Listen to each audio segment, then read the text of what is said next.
안녕하세요. 저는 40대 남성입니다. 벼락부자라는 말이 있죠. 말 그대로 벼락처럼 한순간에 대박이 난 부자를 말합니다. 아마 많은 분들이 이 벼락부자를 꿈꾸실 텐데요. 요즘 뉴스나 SNS도 많이 나오는 소식이 아마 투자 대박 소식이 아닐까 싶습니다. 전 그런 소식을 들을 때마다 생각나는 사건이 있어요. 그 사건도 말하자면 대박을 위해 벌였던 사건이었죠. 그렇지만 그때 일로 생긴 트라우마는 극복하기 참 어려웠습니다. 그 이야기를 여러분들에게 해드릴까 합니다. 저희 집은 어릴 적 넉넉한 편은 아니었어요. 그렇지만 그 어떤 집보다 화목한 집안이었습니다.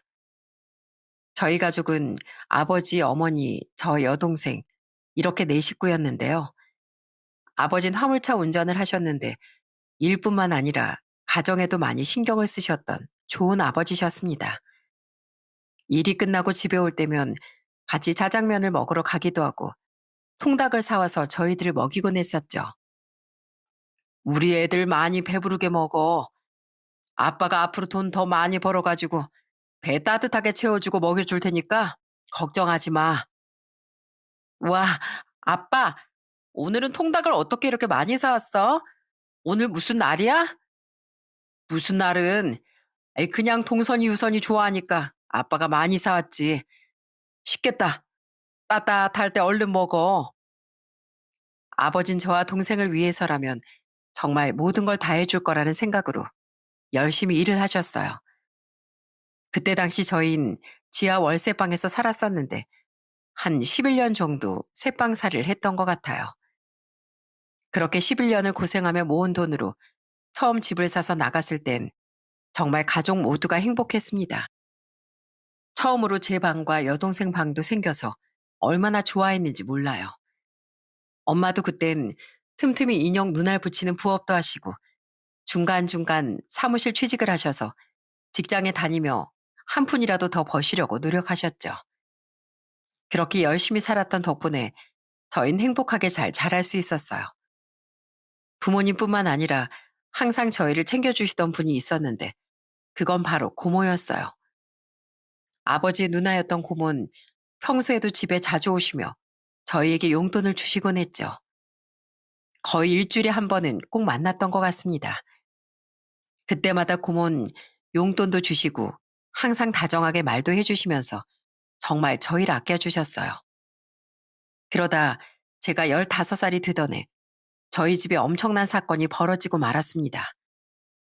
평소 그렇게 저희를 아끼고 자주 보던 고모라는 사람 때문에 집안이 아주 발칵 뒤집어졌어요. 아버지가 어머니 몰래 고모한테 보증을 서주셨는데 고모가 빚을 갚지 못하자 아버지가 갚아야 하는 상황이 발생한 거였죠. 고모는 잠수를 타버렸고 어디로 갔는지조차 찾을 수도 없었어요. 이때 정말 아버지 어머니는 엄청나게 싸우셨어요. 어머님 몰래 보증을 선 아버지를 원망하고 아버진 미안해하셨어요. 가족끼리도 보증은 절대로 서지 않아야 한다는 걸 전 그때 일찍 알게 되었죠. 아직도 슬퍼하시던 어머니의 모습이 생각날 정도로 그땐 정말 힘들었어요. 아이고, 인간아, 이제 어떻게 할 거야? 그 돈 앞으로 어떻게 할 거냐고. 어떻게 갚을 건데? 어? 우리가 지금 어떻게 해서 여기까지 올라왔는데 도대체 어떻게 할 거냐고. 대책이라도 말해봐. 설마 이제 또 월세방 살아야 하는 거야? 어? 어떻게 할 거냐고. 이제 와서 겨우 살만해졌는데 어떻게 이런 짓을 저질러. 한마디 말도 없이 어떻게 그럴 수가 있어. 어머니가 이렇게 소리를 쳐도 아버지 말없이 담배만 태우실 뿐이었어요. 결국 그 돈을 갚아야 했기 때문에 저흰 좋은 집에서 작은 집으로 이사를 갈 수밖에 없었어요.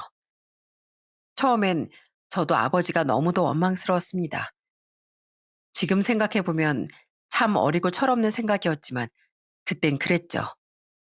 아버진 충격과 미안함 때문이셨는지 한동안 폐인처럼 생활하셨어요. 집안엔 술병이 나뒹굴었고 하루에도 담배를 3갑이나 넘게 피우셨어요. 그런 모습을 어머니가 볼 때면 항상 비난의 목소리가 아버지에게 쏟아졌어요. 아이고, 인간아, 술값은 있냐? 있어? 한 푼이라도 어떻게든 벌어야지 술값은 있냐고. 담배는 또 이게 뭐야? 이거라도 아껴서 애들 학비라도 보태야지. 언제 정신 차릴래? 어? 계속 이럴 거면 혼자 나가서 살아. 어머니의 비난은 매일같이 이어졌고 참다 참다 못했는지 아버진 갑자기 집을 나가버리시고 말았어요. 나가시면서 아버지가 남긴 쪽지 한 장엔 이렇게 적혀 있었습니다. 당분간 나 나갔다 올 테니까 찾지 마. 엄마는 이 쪽지를 보고선 정말 난리가 나셨어요. 아버지가 갑자기 사라지셨으니 혹여라도 잘못된 선택을 하시는 건 아닐까 하는 마음에 불이 나게 경찰서로 달려가 신고도 하셨죠.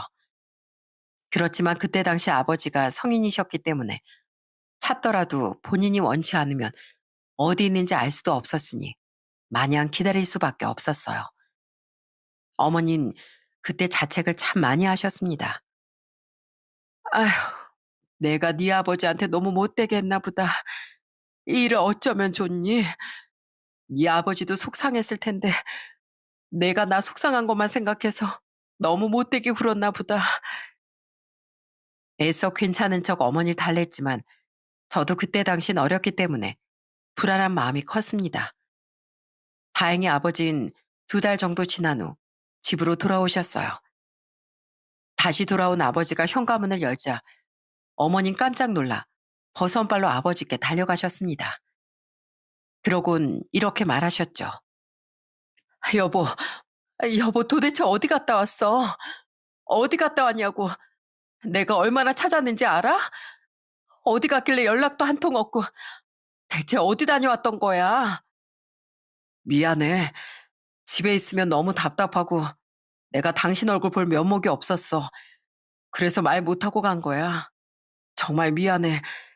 조금이라도 돈 벌어보려고 건설 현장에서 숙식하면서 일하고 왔어. 아, 여보, 그럼 말이라도 좀 해줬어야지. 내가 당신 없어서 얼마나 무서웠는지 알아? 혹시라도 잘못된 선택할까봐 내가 가슴이 얼마나 졸였는지 아냐고. 내가 미안해. 지금까지 우리가 열심히 일구었던 거 사라지니까 너무 짜증나서 그랬던 거야. 동선 아빠, 그러니까 우리 다시 힘내보자.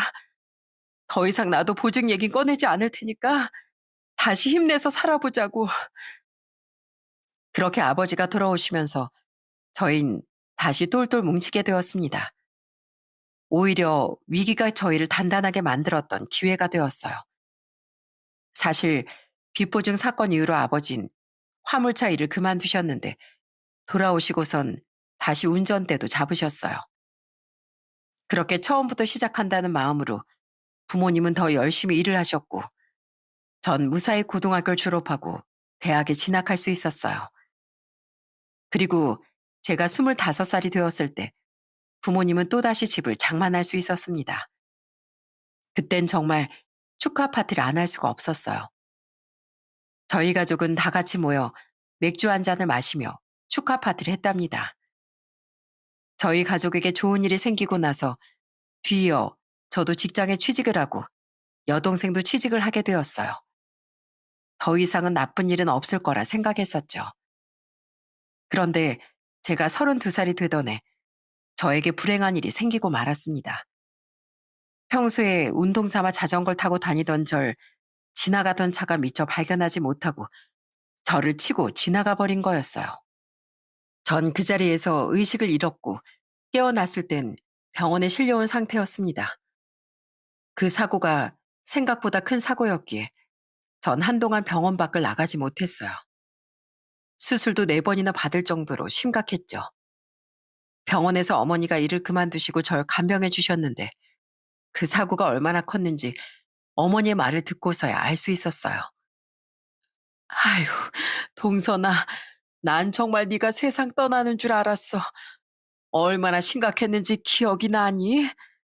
내가 얼마나 기도를 했는지 모른다.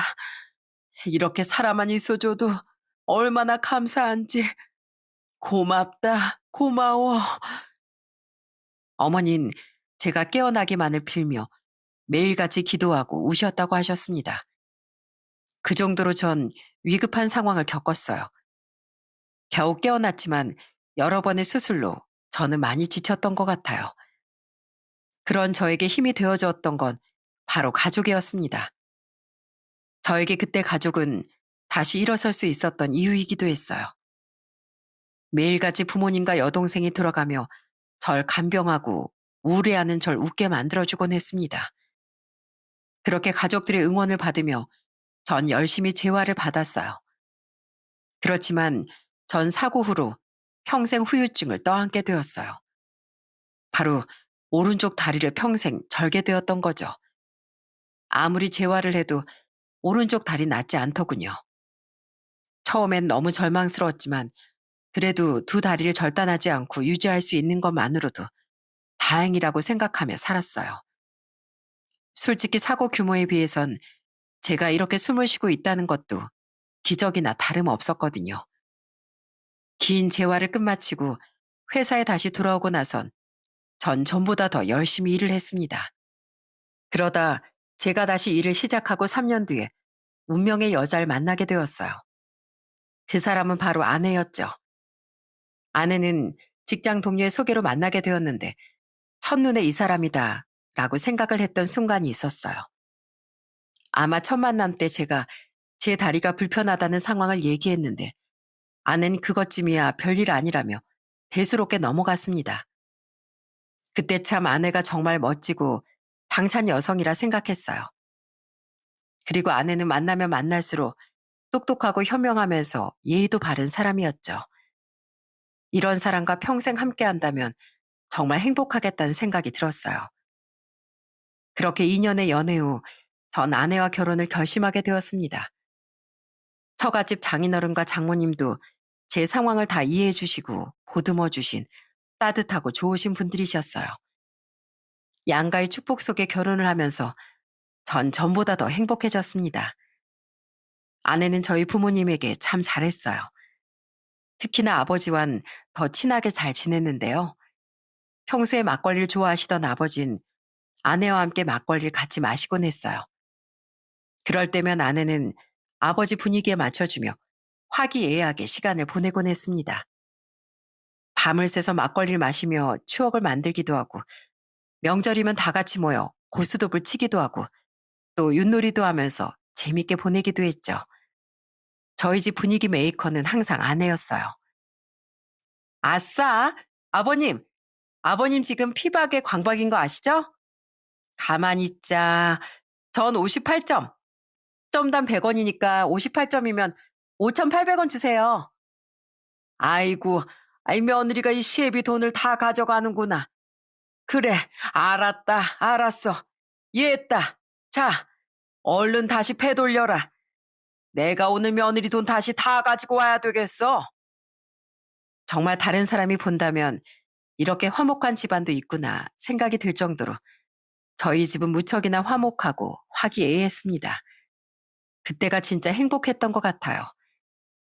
첫 아이를 낳고 나선 부모님께서 아내에게 출산 선물이라며 따로 100만 원을 챙겨주신 적도 있었어요.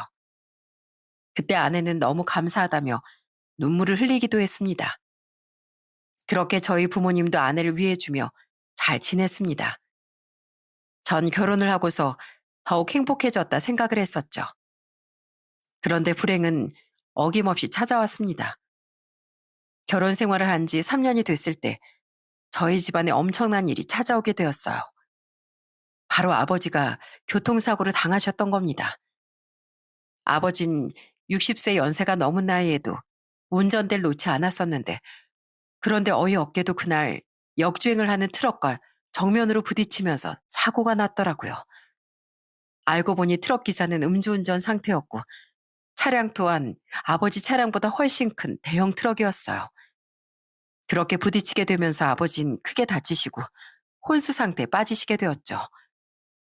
바로 긴급 수술을 받으셨지만 긴 수술 끝에 결국 아버진 깨어나지 못하셨습니다. 급하게 차려진 장례식장에서 아내와 어머니는 한참을 오열하며 울었습니다. 아이고, 여보, 이게 무슨 일이야? 어떻게 이렇게 허망하게 가버려?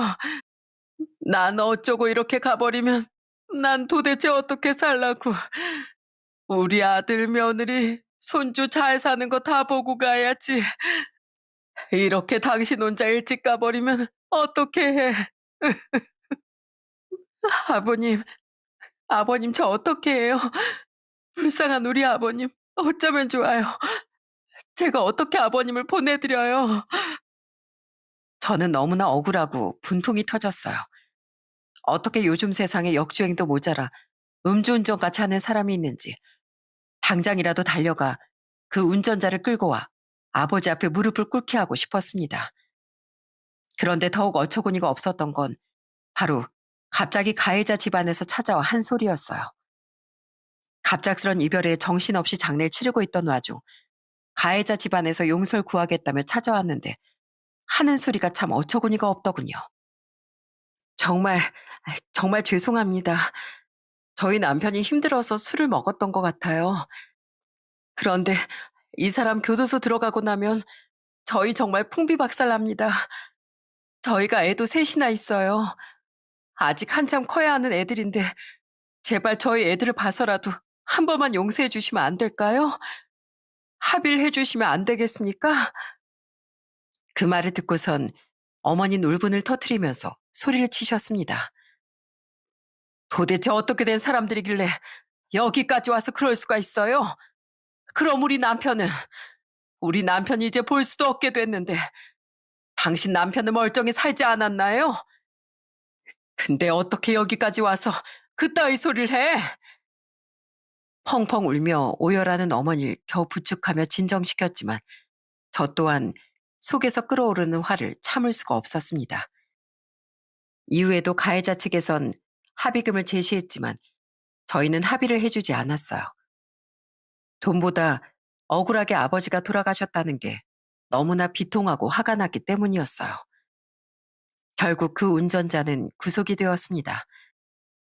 가해자가 술을 마시고 운전을 하는 바람에 보험 처리도 안 되고 답답한 상황은 계속되었죠. 그땐 정말 하루하루가 너무나 힘들었어요. 어머니도 장례식 내내 혼절하기를 반복하셨고요. 장례식장에 많은 조문객들이 찾아왔지만 어머닌 아버지 영정사지만 멍하니 바라보기만 하실 뿐이었어요. 무슨 정신으로 장례를 치렀는지 지금도 제대로 생각이 나지 않을 정도로 힘들었어요.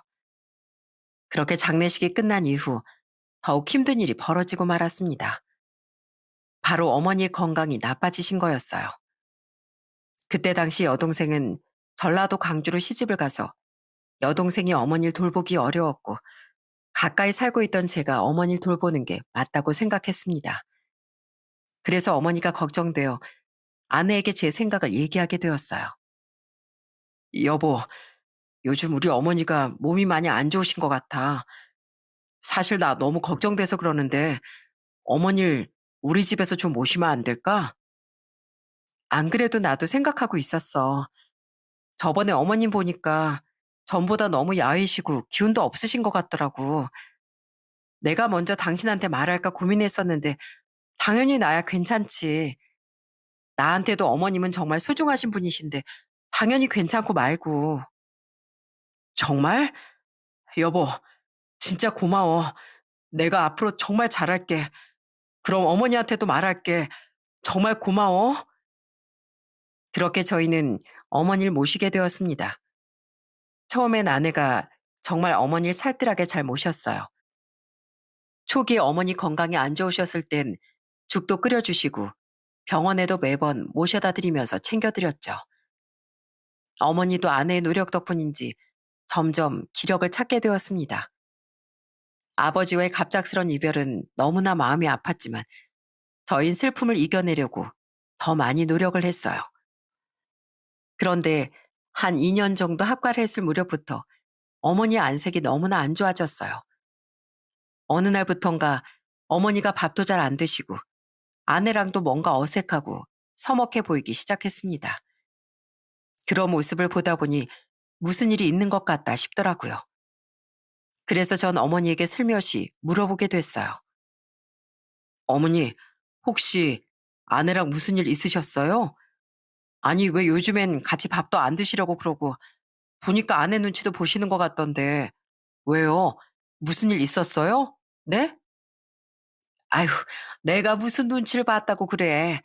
나 그런 적 없어. 아니야. 왜요? 뭐 저 없을 때 둘이서 다투시기라도 한 거예요? 분위기가 뭔가 이상한데?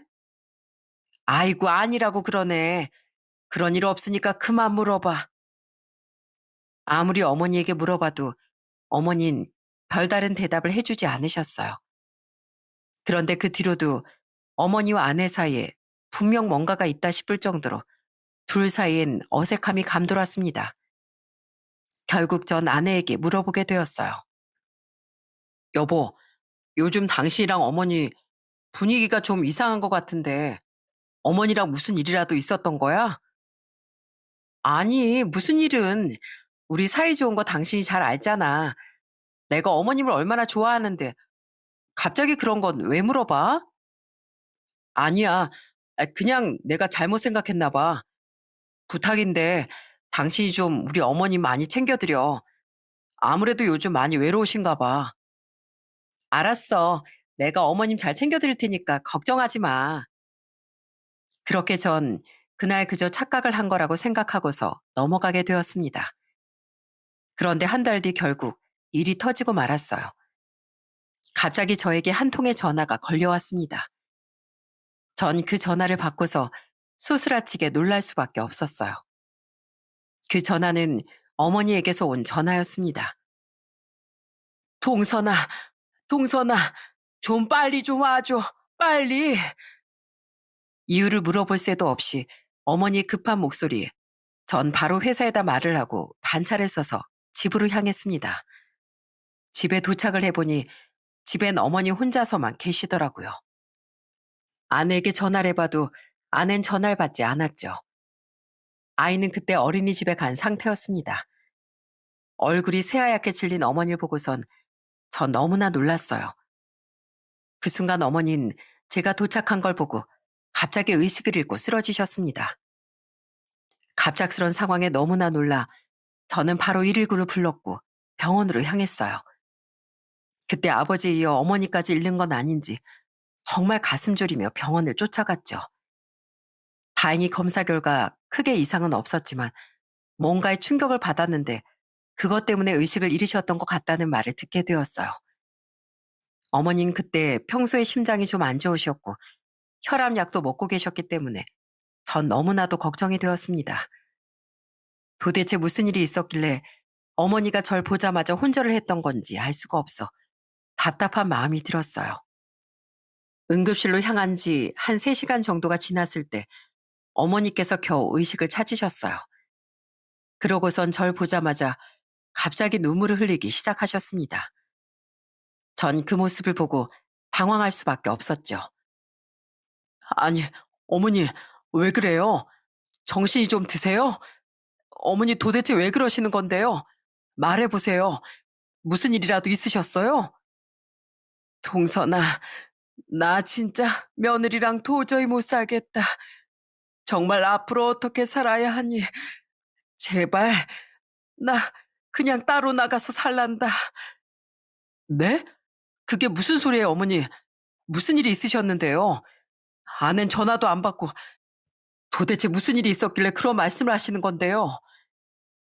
갑작스런 어머니의 말에 전 영문을 몰라 당황스러웠습니다. 그렇게 사이좋았던 고부지간이 갑자기 같이 살 수 없다고 하니 무슨 일인가 싶었어요. 그런데 어머니 입에서 나온 소리를 듣고선 전 정말 경악할 수밖에 없었습니다. 사실 그동안 나 며느리한테서 협박받고 있었다. 아휴, 내가 처음부터 말을 했어야 하는 걸 결국 이 사단이 나고 말았구나. 그동안 무슨 일이 있었는 줄 아니? 나보고 매번 돈을 맡겨놓은 것도 아니고 글쎄 나한테 돈을 달라고 하더구나. 네? 돈이요? 갑자기 돈이라뇨? 언제부터요? 도대체 언제부터 그런 말을 했는데요? 니들이랑 살고 한 1년 반 정도는 나한테 정말 잘해주고 좋았지. 그런데 언제부턴가 나한테 돈 좀 빌려달라고 하더라고. 그때 우리 집 판돈이랑 네 아버지 돌아가시면서 받은 보험금 있잖니. 또 모아둔 돈이랑 해서 있었던 그 돈에서 좀 빌려달라면서 말을 했었어. 네? 갑자기 돈을 빌려달라고 했다고요? 도대체 왜요? 아휴, 처음엔 친정에 일이 생겨 급하다고 2천만 원 빌려달라고 하더구나. 갑자기 그런 큰 돈이 필요하다고 하니 내 무슨 일인가 걱정돼서 물었지. 그러니까 뭐 집에 급한 사정이 생겼다면서 급하게 필요하다고 얘기를 꺼낸 거라고 했어. 난 그저 며느리 말을 믿었지. 사돈이 급하다는데 내가 모른 척 지나갈 수도 없고 말이야. 그게 시작이었어. 아낸 그동안 어머니에게 계속해서 돈을 가지고 갔던 거였습니다. 처음엔 2천만 원을 빌렸지만 그 뒤로 1천만 원, 500만 원, 더 지나선 5천만 원까지 빌려줬다고 하시더군요. 전 그 사실을 까맣게 모르고 있었죠. 벌써 몇 개월 동안 계속해서 아내가 돈을 빌렸던 일들이 있었다는 사실도 놀라웠지만 왜 저에게 말 한마디 하지 않았던 건지 너무나 화가 났어요. 어머니, 그런 일이 있었으면 저한테라도 말을 하셨어야죠. 왜 그동안 얘기를 안 하셨던 거예요? 며느리가 어찌나 신신당부라든지 네가 알면 부부싸움 할 수도 있고 괜히 나한테 걱정 끼치게 했다고 화낼 것 같다면서 절대로 말하지 말라고 하길래 그랬던 거지. 나중에 꼭 갚을 테니까 말하지 말라고 부탁하고 애원하니 들어줄 수밖에 없었어. 그럼 그 돈은 하나도 못 받으신 거예요? 갚긴 한 거예요? 갚긴. 처음엔 약속한 날짜가 있었는데 그 날짜가 돼도 계속 미루기만 하고 주질 않더구나.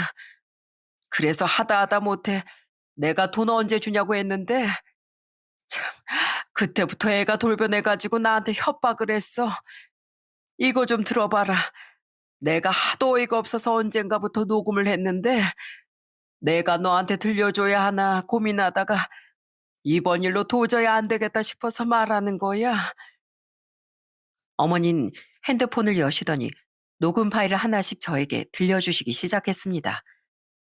전 녹음된 파일을 듣고 나서 정말 손발이 덜덜 떨릴 정도로 경악을 금치 못했어요. 그 속에서 들리는 아내의 말은 지금까지 제가 알던 아내가 아니었습니다. 악마가 따로 없었죠. 처음 들려준 녹음은 어머니가 처음에 돈을 돌려달라고 했던 날이었어요. 어머니는 아내에게 돈을 언제 갚을 거냐고 물었을 때 계속 차일피일 미루는 목소리가 들려오더군요. 그 뒤로 들려준 녹음에도 아내는 정말 뻔뻔한 태도로 일관하더라고요. 한날은 어머니에게 막말도 내뱉었습니다. 아가, 사돈께서는 아직도 좀 힘드시다니? 어머니 진짜 왜 이렇게 쪼잔하게 그러세요? 사돈이면 가족이잖아요. 사돈이 가족이면 좀 그냥 빌려줬다고 생각하지 마시고 그냥 좀 도와줬다고 생각하시면 되잖아요. 그때 그 돈을 진짜 받으려고 하신 거예요? 아니, 너 이제 와서 그렇게 말하면 어떻게 하니? 내가 너한테 빌려준 돈만 지금 1억이 넘어, 1억이. 어머님, 저 지금 어머님 통장에 돈이 얼마나 있는지도 다 아는데 돈도 많으신 양반이 왜 이렇게 욕심을 부리세요? 그 돈 나중에 죽어서도 다 짊어지고 가실 거예요? 아니잖아요. 진짜 그렇게 안 봤는데 되게 냉정하시네. 당당히 말하는 아내의 목소리에 전 너무나 기가 차고 어이가 없었습니다. 뻔뻔하게 돈을 빌려가 놓고서 오히려 적반하장으로 나오는 걸 듣고 나니 너무 화가 나고 열불이 나더군요.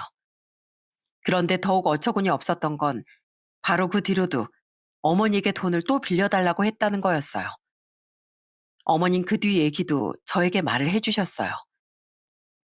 이게 끝도 아니었어. 나중엔 나보고 1억을 또 빌려달라고 하더라. 그런데 1억 빌려달라고 할 땐 나한테 또 어찌나 잘해주던지.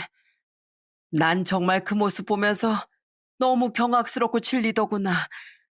나한테 여행 가자고 하고 먹고 싶은 거 있냐고 물어보고 말이야. 그때 그날 있잖니. 나한테 나 좋아하는 해산물 먹으러 여행 가자고 한 그날. 그때 그 해안가 도로로 여행하면서 어머니 좋아하는 해산물 투어하자고 한 날이요? 설마 그것도 다 돈 때문에 그렇게 말했던 거예요? 그래, 걔가 어찌나 여우 같았는지 몰라. 네 앞에선 좋은 며느리인 척 행동하다가도 나한텐 뒤로 돈 빌려달라고 얼마나 압박을 하던지. 내가 하다 못해 거절을 하니까 그때야 본색을 드러내는데 내가 얼마나 어이가 없었는지 아니? 내가 돈을 빌려주지 않으면 사돈 낸 길거리에 나앉는다면서 무작정 나한테 도와달라고 애원하는데 정말 미치는 줄 알았어. 아내는 어머니에게 그간 빌렸던 돈도 갚지 않으면서 자꾸만 또 돈을 요구했던 거였고 결국 어머니는 아내의 요구를 거절했던 모양이었어요. 그러면서 아내는 그 뒤로 완전히 달라졌다고 했습니다. 솔직히 그동안 며느리한테 빌려준 돈 1억 2천은 그냥 내 며느리니까 또 사돈이 가족이니 그냥 도와줬다고 생각하겠다고 했어. 그런데 더 이상은 안 된다고 딱 잘라 거절하니까 그때부터 정말 나를 압박하고 협박하더구나. 처음엔 그냥 서운해서 그런 줄 알았는데 시간이 지날수록 내가 해도 해도 너무한다 싶어서 다 녹음한 거야. 이것도 들어보렴. 그렇게 어머니가 들려주신 녹음 파일은 너무도 충격적이었어요. 그 전에 들려줬던 녹음보다 훨씬 더 경악스러운 내용이 들어있었어요.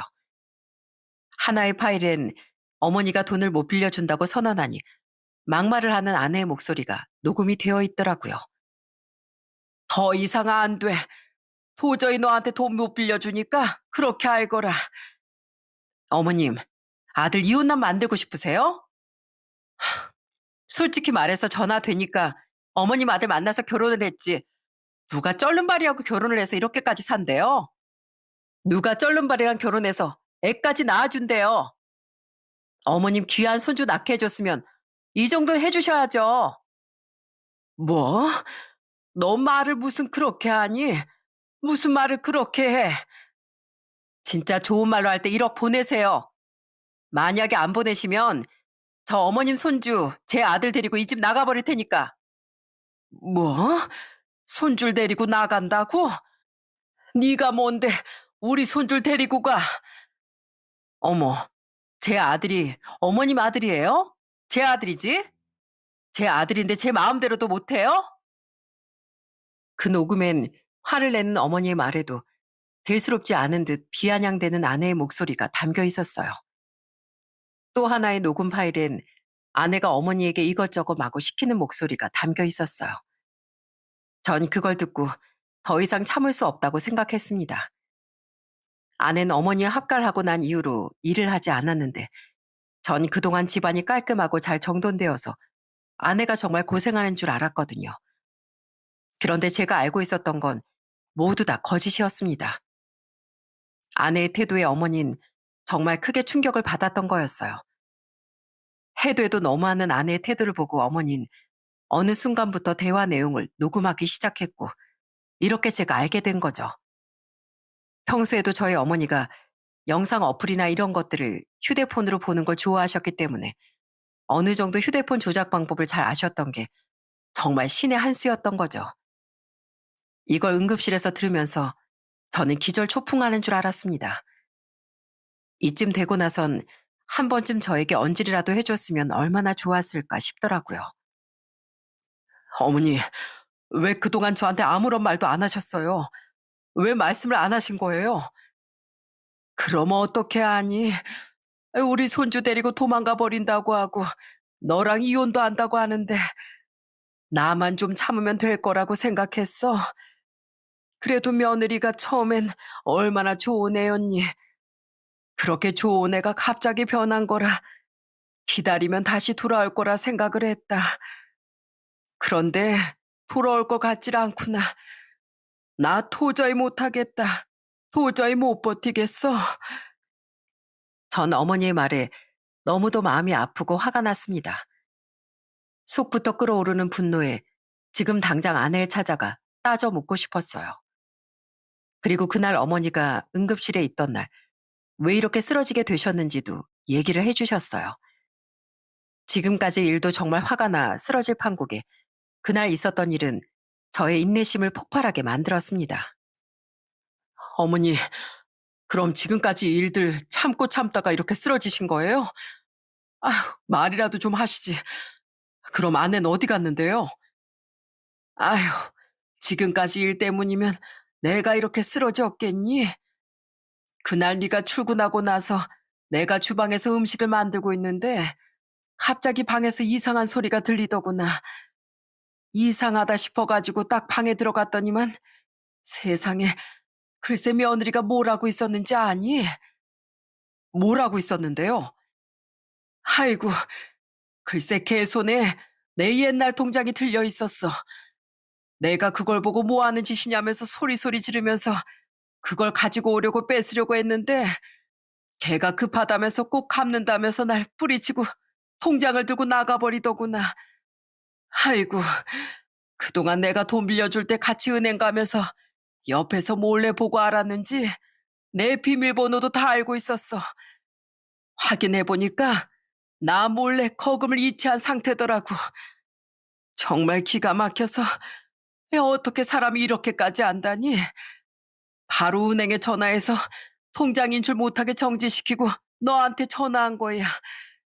걔 아주 무서운 애다. 무서운 애야. 정말 아내 행동은 기가 막혔습니다. 어떻게 그런 짓까지 할 수 있는지, 얼마나 어머니가 화가 났으면 절 보자마자 쓰러질 정도였는지 정말 너무나도 화가 났어요. 그렇게 어머니 말을 모두 듣고 나서 전 당장이라도 터질 듯한 화를 꾹꾹 참아야 했습니다. 이 사태를 어떻게 해야 할지 곰곰이 생각을 했죠. 그때 저녁 7시가 되었음에도 아내는 그때까지도 제 전화를 받지 않았습니다. 그러다 얼마 지나지 않아 아내에게서 전화가 왔어요. 처음엔 너무 화가 나 왜 돈을 빼갔냐고 따지려고 했지만 그렇게 하면 안 올까 싶어 좋게 말을 했습니다. 여보, 왜 이렇게 전화를 많이 했어? 나 지금 여기 친정 왔는데 엄마가 너무 몸이 안 좋으셔서 여기 병수발 하느라 내가 전화를 못 받았네. 어머님한테 말씀드렸는데 무슨 일 있어? 아니, 난 우리 같이 밥 먹으려고 그랬지. 당신 언제 와? 지금 갈 거야. 조금만 기다려. 근데 어머님은 뭐 무슨 말 없으셔? 아내는 절 떠보는 말을 하더라고요. 그 목소리의 순간 속에서 화가 훅 올라왔지만 겨우 참았던 것 같아요. 아니, 별말 없었는데 왜? 어머니랑 무슨 일 있었어? 아니야. 그냥 혹시나 나 찾으셨을까 봐 그러지. 나 지금 갈게. 당신 뭐 먹고 싶은 거 있어? 내가 가면서 뭐 사갈까? 아니야. 지금 어머니가 다 음식 만들어 놨으니까 그냥 와. 그렇게 아무렇지 않은 듯 통화를 마치고 나서 집에서 아내를 기다렸습니다. 그리고 얼마 시간이 지나지 않아 아내가 정말 아무렇지 않은 듯 집 안으로 들어와 인사를 하더군요. 어머님, 저 왔어요. 여보, 나왔어. 웃으며 들어오는 아내 얼굴을 보자마자 전 그동안 참았던 화를 단박에 터트리고 말았습니다. 저는 아내에게 바로 달려가 아내의 따귀를 바로 때려버렸어요. 그러자 아내는 당황스러워 하더라고요. 뭐야, 당신 왜 그래? 날 왜 때리는데? 뭐? 당신 왜 그래? 네 입에서 그런 말이 나와? 헛소리 하지 말고 어머니 통장 내놔. 뭐야, 알았어? 어머님, 지금 말하셨어요? 어머님 그거 말하시면 어떡해요? 제가 말하지 말라고 누누이 말씀드렸잖아요. 어떻게 저랑 한 약속을 그렇게 어기세요? 뭐? 약속? 그래, 그 약속. 그럼 넌 왜 안 지키니? 넌 왜 나랑 한 약속 단 한 번도 안 지키냐 이 말이야? 어? 네가 어떻게 나한테 그럴 수가 있어? 네가 어떻게 나한테 그런 짓까지 할 수가 있냐고? 어머님, 그게 아니라 정말 저희 집에 돈이 급하게 필요해서 그랬던 거예요. 어머님, 제발 용서해 주세요. 제가 전에도 설명드렸잖아요. 저희 집 힘들다고. 어머님밖에 믿을 사람이 없어서 전 어머님한테 말했던 건데 결국 이렇게 다 일러 바치시고. 이게 그래도 정말 끝까지 거짓말이야. 너 그 돈이 어떤 돈인지 나 알고서 그런 소리 하는 거야? 우리 남편 사망보험금하고 지금까지 우리 가족이 일궈왔던 그 아파트 판 돈이야.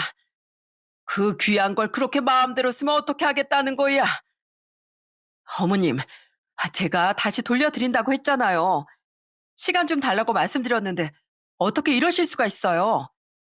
제가 오죽하면 시어머니한테 돈 빌려달라고 사정사정했겠어요. 제발 용서해 주세요. 여보, 내가 미안해. 솔직하게 말 안 한 거 진짜 미안해. 소름 끼치니까 연기하지 마.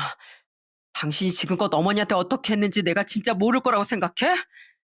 이제 당신하고는 당장 이혼이야. 생각해보면 이런 일이 있기 전에 한번 아내가 집 담보대출 얘기를 한번 꺼낸 적이 있었어요. 그때 아내가 얘기를 꺼냈을 때 제가 단박에 안 된다고 거절을 했었거든요. 아마 저한테 또 얘기하기 무섭고 그리고 집 담보로 대출 받는다고 해도 이자가 나가니까 아무래도 공략하기 쉬운 어머니를 꼬셨던 것 같았어요. 저는 뻔뻔한 아내를 도저히 용서할 수 없었습니다. 이미 깨진 관계를 되돌리기엔 아내의 잘못이 너무나도 컸고 특히나 그 잘못에 대한 벌을 받게 해주고 싶었어요. 나 절대 당신 용서 못해. 감히 우리 어머니한테 두 얼굴로 그따위 행동을 했어? 그래도 어머니는 어떻게 해서든 너 사람 만들어 보겠다고 예전 그 착한 며느리로 돌아올까 봐 널 기다려줬어. 그런데 넌 그걸 이용해서 그런 짓까지 해? 어머니 너랑 한 약속 어떻게든 지키려고 우리한테 분란 일으키고 싶지 않아서 마지막까지 나한테 숨겼다고. 여보, 내가 미안해. 내가 그 돈 꼭 갚을 거야. 어? 그러니까 나 한 번만 용서해줘. 내가 급해서 그랬어. 급해서. 내가 너 가만 안 둬. 너 어떻게 해서든 벌받게 할 거야. 그러니까 당장 이 집에서 나가. 앞으로 내 눈앞에 나타날 생각도 하지 말고. 넌 이 집에 있을 자격도 없어. 나가. 당장 나가. 제 고함에도 안 나가고 버티고 서 있는 아내를 전 힘으로 그냥 내쫓아 버렸습니다. 아내는 빌린 돈이 처가댁 상황 때문이라고 했지만 전 절대 그게 아니라고 생각이 들었어요. 분명 다른 이유가 있을 거란 생각에 바로 장인 장모에게 연락을 드렸죠. 네, 장인어른 접니다. 그래, 김서방. 뭐 이 시간에 웬일인가? 지금 장모님이 좀 편찮으시다면서요? 어? 아이 무슨 소리야? 멀쩡하구만. 왜? 누가 우리 마누라 아프대? 혹시 집사람 거기 안 갔나요? 어, 안 왔는데. 아, 왜 그러나? 아, 요즘 아버님 사업하시는 거 좀 많이 힘드신가요? 아이고, 내가 무슨 사업이야? 쥐꼬리만한 그런 작은 장사하고 있는데 뭐, 사업은 무슨, 그냥 먹고 살 정도만 되네. 전 장인의 말을 듣고 아내가 거짓말했다는 걸 확신했습니다. 그래서 지금까지 있었던 일을 장인에게도 다 털어놓게 되었어요. 저 아내하고 이혼하겠습니다. 지금까지 장인어른 사업이 흔들린다고 하면서 저희 어머니한테 지금 1억 3천, 그리고 오늘 3천만 원, 이렇게 해서 총 1억 6천만 원을 그렇게 해갔어요. 좀 전까지도 처갓집에서 왔다고, 장모님 아프셔가지고 거기서 왔다고 하더라고요. 그렇게 또 거짓말을 했습니다.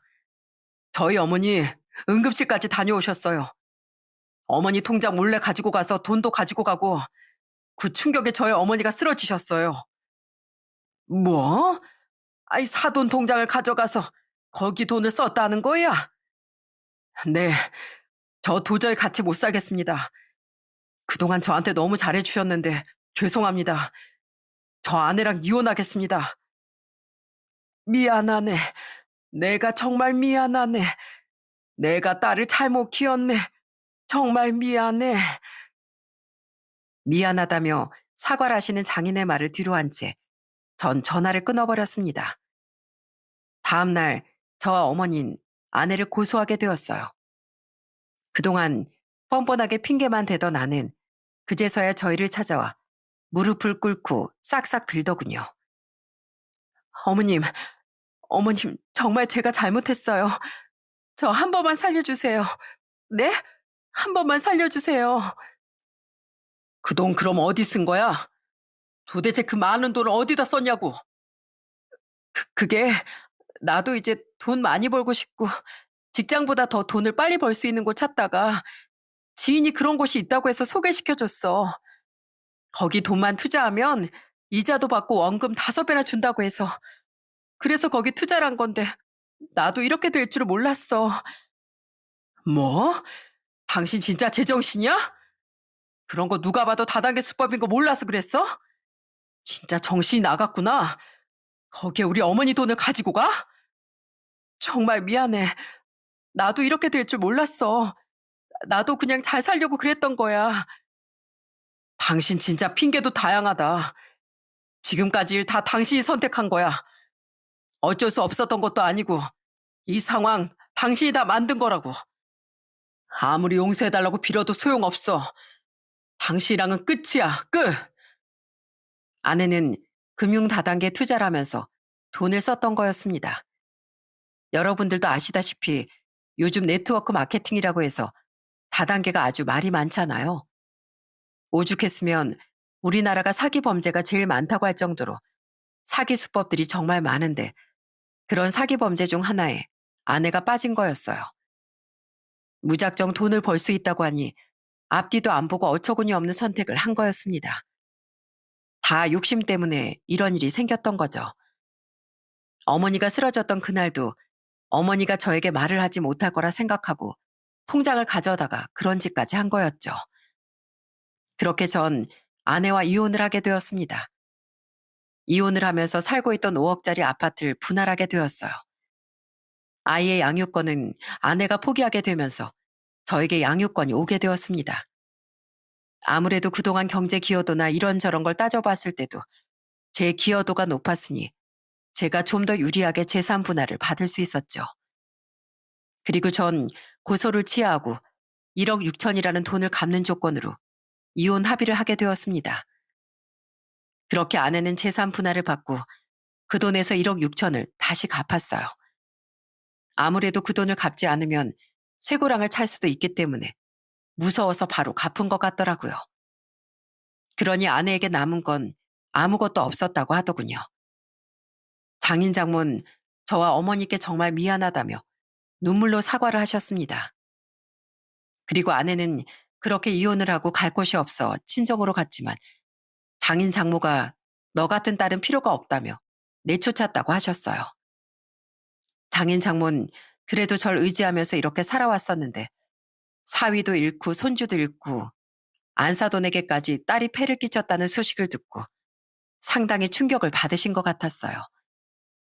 그렇게 친정에도 아내는 들어가지 못하고 홀로 쓸쓸하게 생활을 시작했다고 합니다. 그렇게 1년 정도 지났을까 아내에게서 연락이 왔더라고요. 여보, 잘 지내고 있어? 정말 미안해. 다 내 잘못이야. 우리 애는 잘 크고 있지? 어디서 뻔뻔하게 전화질이야? 너한테 나 그런 말 듣고 싶지 않거든? 근데 왜 전화한 거야? 여보, 나 진짜 벌 받았나 봐. 그렇게 투자한 돈 지금 다 날리고 망했어. 나 유일하게 그거 하나 믿고 있었는데 다 망했다고. 그놈들이 내 돈을 다 가지고 갔어. 아이고, 꼴 좋다, 좋아. 벌 받으려면 한참 남았어. 어떻게 집안 풍비박살 내고 멀쩡히 살 거라고 생각했어? 당신 욕심 때문에 그 꼴하지 난 거니까 평생 자책이나 하면서 살아. 혼자가 된 아내는 사기당한 이후로 술독에 빠져서 자신의 인생을 비관하며 처량하게 살고 있다고 하더군요. 아내는 그렇게 비참한 최후를 맞이하게 되었습니다. 한동안 어머니는 정신과 진료를 받아야 했지만 열심히 치료도 받으시고 지금은 어머니와 아들과 함께 행복하게 잘 살고 있습니다.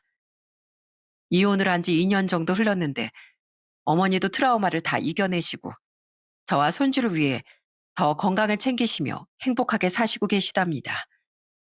요즘은 손주 재롱 보시는 재미에 사시는 것 같아요. 아이고, 동선아, 우리 손주 좀 봐라. 요즘 어찌나 말을 예쁘게 하는지 할미 할미 하면서 빵긋 웃어주는데 아주 그냥 내 피로가 싹 풀린다, 풀려.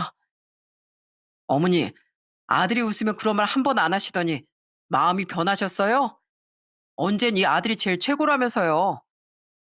아들 최고지, 최고. 내가 우리 아들이 최고긴 한데, 요즘은 손주가 더 이쁘더라고. 요즘은 이렇게 가족들과 소소한 행복을 느끼며 잘 지내고 있답니다. 사실 어머닌 제가 다리도 불편하고 그러니 이혼을 하게 되면 저에게 나쁠 거라 생각하고 참아왔다는 걸 지금도 알고 있어요. 어머니에겐 제가 정말 소중한 자식이기 때문에 당신을 희생하면서까지 품고 싶으셨던 거겠죠. 그래서 앞으로 전 더 어머니를 위해 효도하면서 살기 위해 노력하고 있습니다. 여동생도 매제랑 자주 집에 오면서 저희 아들과도 잘 놀아주고 시간도 함께 보내고 있어요. 어떻게 보면 금융 다단계 빠진 아내는 예전의 아내가 아니었습니다. 돈에 미친 짐승이나 돈에 미친 여자나 다름없었어요. 제가 이렇게 사연을 보내게 된 이유는 정말로 내가 땀 흘려서 열심히 일해서 버는 돈의 가치를 알아야 된다고 말하고 싶어서랍니다. 우리나라가 어느 순간부터 돈의 노예가 되는 것 같습니다. 아무래도 받는 월급은 한정적이니 주식에 투자하고 코인에 투자하고 이런 투자들을 많이 하더라고요. 그런데 욕심 부리면서 가정이 파탄나 빚쟁이가 되고 신용불량자가 되는 사람들이 정말 많아진 것 같아요. 한탕주의가 정말 큰 수확을 얻을 수도 있겠지만 실패하면 이렇게 자신을 나락으로 빠지게 된다는 걸 여러분들이 더 많이 아셨으면 좋겠습니다. 요즘 참 경기도 어렵고 힘든 시기죠. 아무리 노력해도 풀리지 않아 답답할 때가 참 많죠. 이럴 때일수록 서로 한마음이 되어서 으쌰으쌰 힘을 북돋는 게 필요한 것 같습니다. 비록 힘들지만 함께 모여 응원하다 보면 또 그렇게 버티다 보면 언젠간 정말 좋은 날이 올 거라 생각합니다. 모두들 힘내시고 오늘도 화이팅 하시길 바랍니다.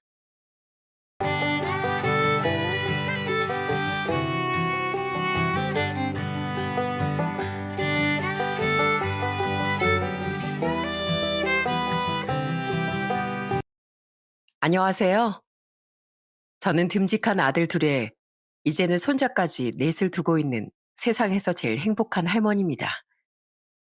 아들들이 결혼하면서 식구가 늘어나다 보니 제 마음대로 안 되는 것들이 있더라고요.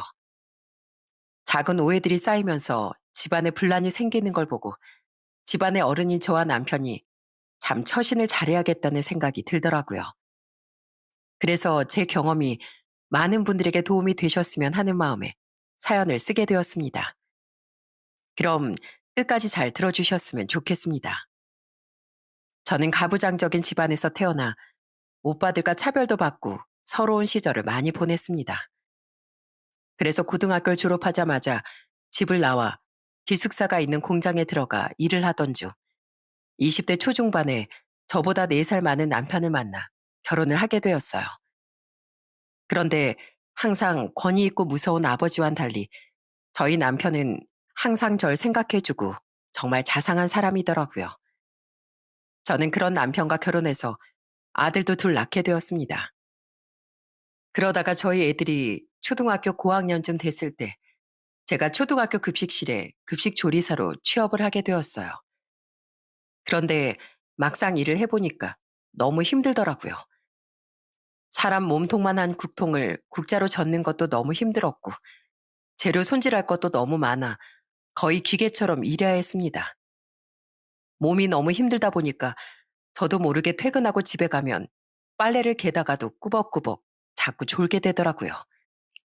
그런데 너무 착한 저희 애들이 그런 저한테 이불을 덮어주면서 이러더군요.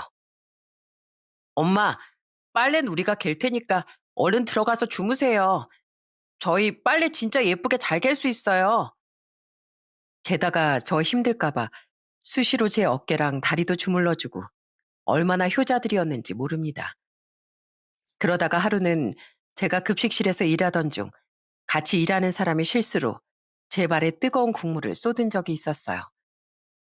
그 사람도 너무 놀라 저한테 몇 번이나 사과라고 같이 병원에 가서 급하게 치료를 받았는데 그걸 알게 된 저희 애들이 엄청 화를 내더라고요. 아니, 그 아줌마 왜 조심성이 없어서 엄마를 이렇게 다치게 만들어요? 나 그 아줌마 찾아가서 혼내줄 거예요. 우리 엄마 이렇게 만든 거 혼내줄 거라고요. 아유, 혼내주긴 뭘 혼내줘. 그분이 엄마한테 일부러 그런 거 절대 아니야. 너무 바쁘고 정신없다 보니까 실수로 그런 거고, 엄마 그 아줌마한테 사과도 진짜 많이 받았어.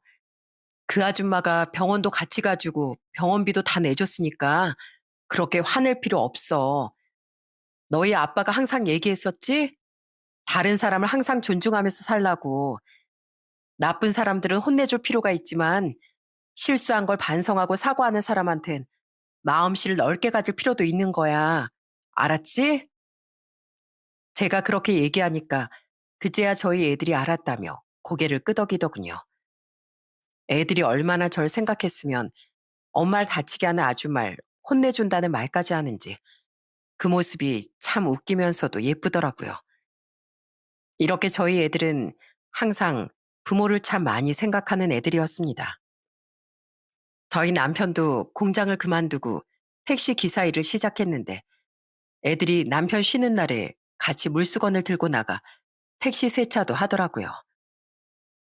아빠, 우리가 오늘 아빠 택시 완전히 반짝반짝하게 만들어 드릴게요. 아빤 피곤하시니까 들어가서 쉬고 계세요. 아이고, 지난번에도 우리 아들들이 세차를 너무 깔끔하게 해줘서 아빠 어깨가 으쓱했었는데 이번에 또 해준다고? 그럼 이번엔 아빠도 같이 하자. 아들들이 다 크니까 세차도 같이 하고 정말 좋네. 그렇게 시간이 지나 어느덧 저희 애들은 어엿한 사회인이 되었어요. 큰아들은 공부에 흥미가 없어 고등학교를 졸업하고 바로 공장에 들어가 일을 하기 시작했고, 공부를 좀 잘했던 작은 아들은 대학을 졸업해 공기업에 들어가게 되었습니다. 전 아들들을 나름대로 잘 키운 것 같아 너무 뿌듯하더라고요. 저희 아들들이 좋은 배우자만 만나면 정말 소원이 없겠다고 생각했어요. 그러다가 저희 큰아들이 30대 초반에 같은 공장에서 일하던 여자와 결혼을 하게 되었습니다. 며느린 처음 봤을 때부터 생글생글 잘 웃는 게 너무 좋았는데 성격도 엄청 살갑더라고요. 저는 시집살이 시키는 게 싫어서 명절 때도 일을 최대한 안 시키려고 했는데 자기가 먼저 나서서 엄청 열심히 도와주는 거예요. 어머님, 이거 이렇게 부침가루 묻힌 다음에 계란물을 묻혀서 부치면 되는 거예요? 결혼하기 전에 저희 집에서 엄마랑 같이 해보긴 했는데 어머님도 똑같이 하시나 해서요. 아유, 그럼 우리 집에서도 그렇게 하지. 그나저나 세아가 넌 동태전도 할 줄 아니? 난 당연히 할 줄 모르는 줄 알고 나 혼자 하려고 했는데. 에이, 이 정도는 당연히 기본으로 해야죠. 저 동태전 말고도 동그랑땡이랑 녹두전도 잘하는데요. 제가 이따가 해볼 테니까 한번 맛 좀 봐주세요. 며느린 평소에 저한테 안부 전화도 정말 자주 하고 저와 같이 있는 게 좋다며 저희 집에도 수시로 찾아오더라고요. 게다가 안 그래도 된다고 했는데도 제 생일 때 생신상까지 직접 차려주는 거예요.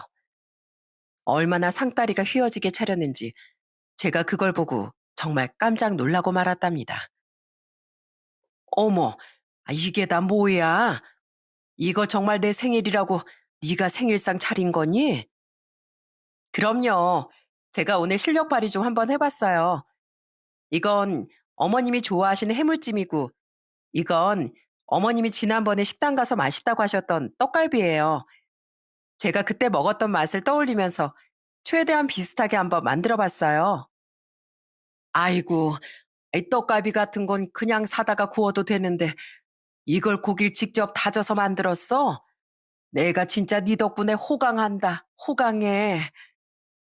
그렇게 예쁜 며느리가 손주를 낳았을 땐 세상을 다 가진 듯 얼마나 행복했는지 모릅니다. 그런데 며느린 한 명도 아니고 결혼 생활하면서 아들 둘에 딸 하나를 낳더라고요. 그렇게 전 손주를 셋이나 가진 정말 행복한 할머니가 되었답니다. 그때쯤 저도 오랫동안 일했던 급식 조리사 일을 은퇴하고 집에서 소일거리를 하면서 지냈어요. 시간이 날 때마다 버스를 타고 1시간 넘게 걸리는 큰아들 집에 가 손주들을 봐주기도 했습니다. 그러다 저희 작은 아들도 30대 중반에 평범한 직장인 여자를 만나 결혼하게 되었어요. 안사도는 작은 며느리가 29살 때 돌아가셨고 외동딸이라 그동안 바깥사돈과 둘이 지냈다고 하더라고요. 저는 작은 며느리한테도 마찬가지로 명절 때 최대한 일을 안 시키려고 했습니다. 둘째야, 너 혹시 이런 거 해봤니? 안 해봤으면 이번 기회에 천천히 한번 배워볼래? 아니면 그냥 쉬고 있을래? 너 하고 싶은 대로 해도 되니까 네 생각을 한번 말해보렴. 그럼 전 그냥 아버님이랑 같이 TV 보면서 쉴래요. 저 그런 거 한 번도 안 해봐서 어차피 같이 하면 방해만 될걸요? 그래서 저는 흔쾌히 그러라고 했습니다.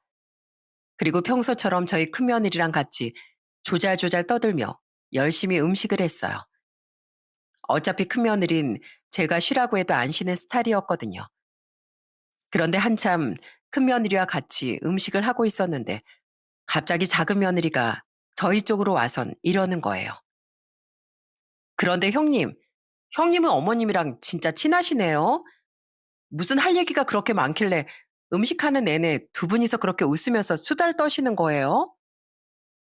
원래 우리 어머님 성격이 워낙 좋으셔서 내 말도 잘 들어주시고 말씀도 재미있게 잘하시거든. 그래서 난 평소에도 심심하면 어머님한테 전화도 자주 해. 동선 지금 결혼한 지 얼마 안 돼서 어색할 수 있겠지만 나처럼 어머님이랑 가깝게 지내다 보면 동서도 좋아할걸? 그런 의미에서 동서도 여기 와서 같이 음식이나 할래? 한번 해보면 동서도 금방 잘할 수 있을 거야. 음식하면서 같이 수다도 떨고 하면 재밌고 좋잖아.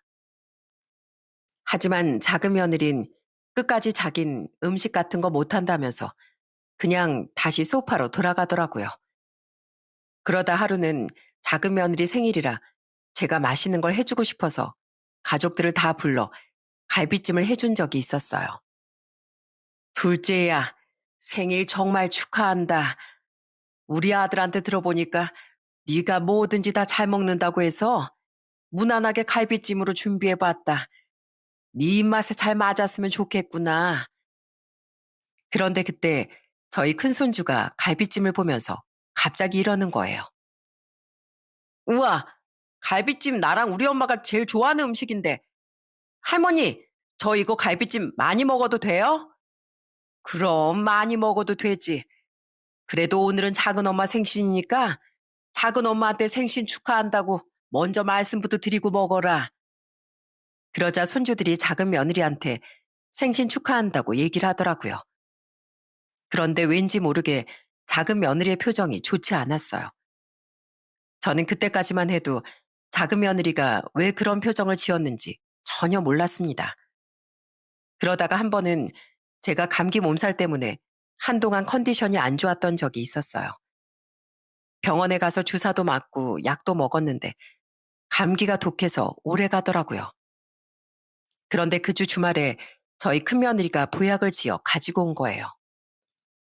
어머님, 요즘에 기력이 많이 딸리시는 것 같길래 제가 보약 좀 지어왔어요. 통화할 때마다 감기 때문에 목소리도 안 좋으시고 기운도 없어 보이셔서요. 아이고, 무슨 보약까지 지어오고 그래. 역시 뭐니 뭐니 해도 우리 큰며느리가 최고네. 내가 이 보약 먹고 얼른 튼튼해져야겠다. 그런데 그때 옆에 있던 작은 며느리가 툴툴거리는 목소리로 저한테 이러는 거예요. 어머님, 감기 걸리셨어요? 근데 왜 저한테 말씀 안 해주셨어요? 전 어머님이 감기 걸리신 것도 몰랐는데 형님이 이렇게 보약까지 지어오니까 저만 나쁜 사람 된 것 같잖아요. 아유, 나 감기 걸렸다고 아무한테도 얘기 안 했어.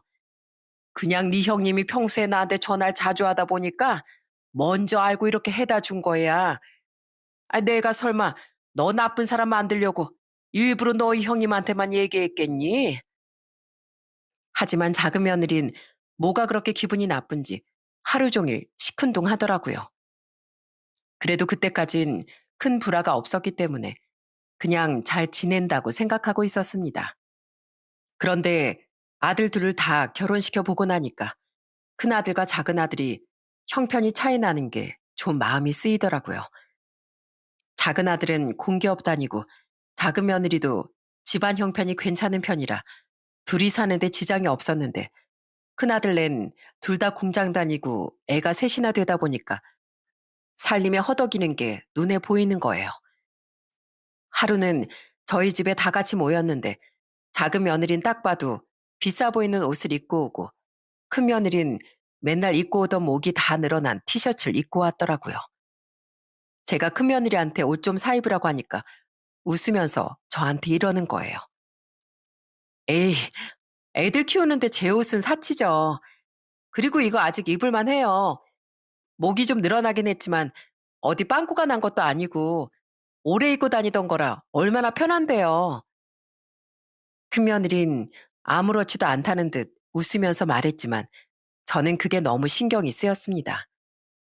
그래서 며칠 후에 백화점에 가서 적당한 가격에 괜찮은 옷을 여러 벌 샀어요. 그렇다고 큰며느리한테만 사주면 작은 며느리가 삐질까봐 작은 며느리 것도 똑같이 샀습니다. 그런데 다음번에 그 옷을 며느리들한테 줬더니 큰며느리가 깜짝 놀라면서 저한테 이러는 거예요.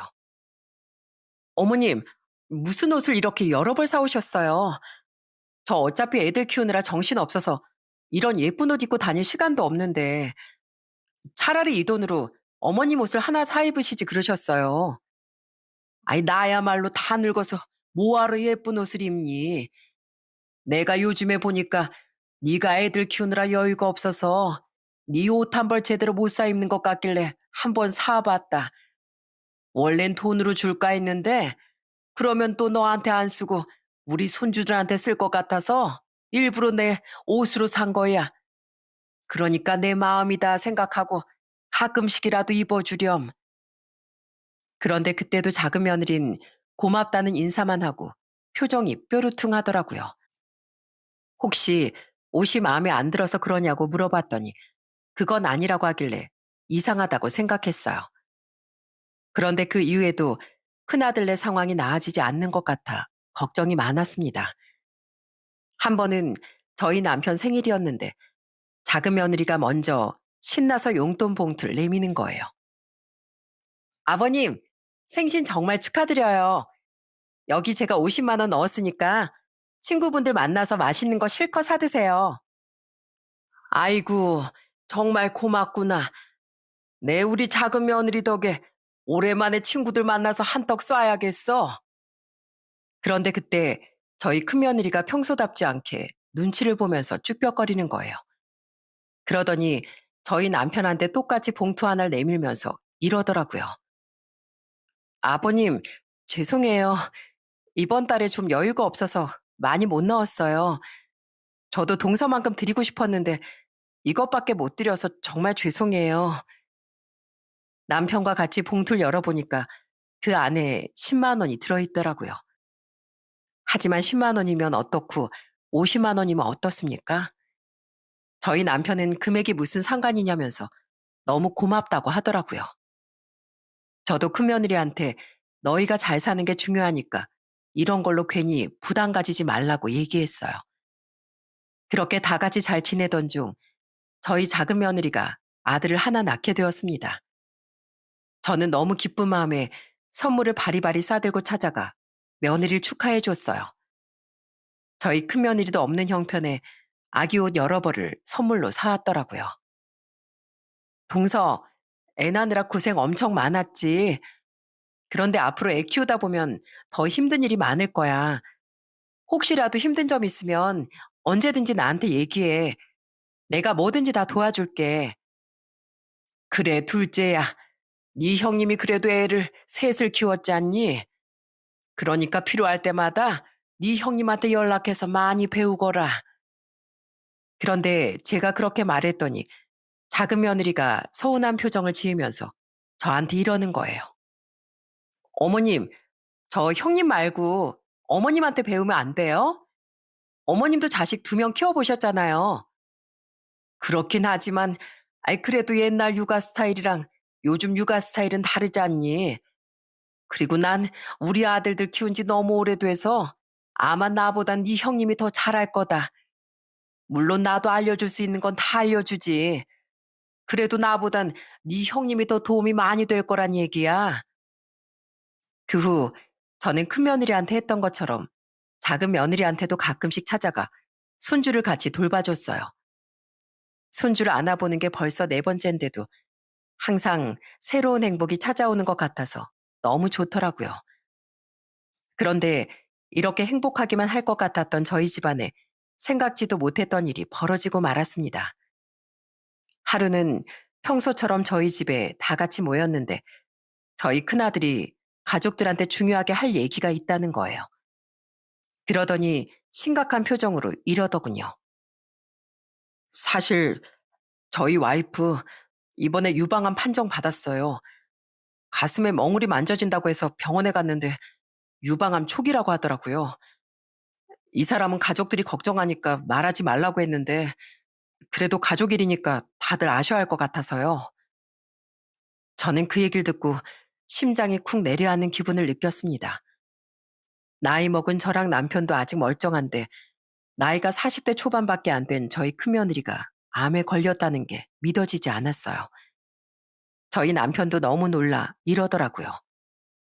뭐라고? 우리 큰애가 유방암이라고? 아휴, 세상에.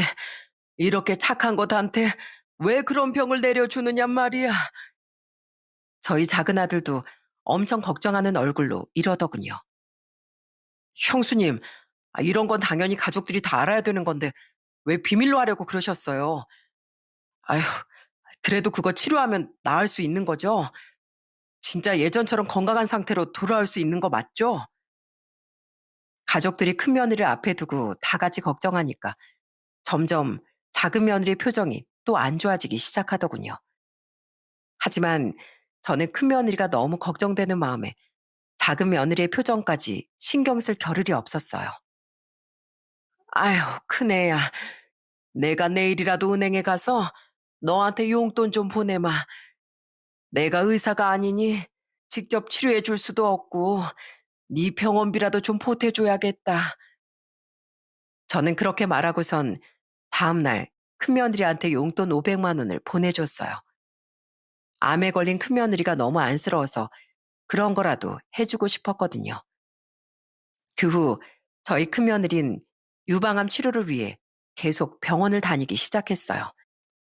다행히 초기라서 수술만 받으면 예후가 좋을 거라곤 했다는데 그래도 걱정되는 건 어쩔 수 없더라고요.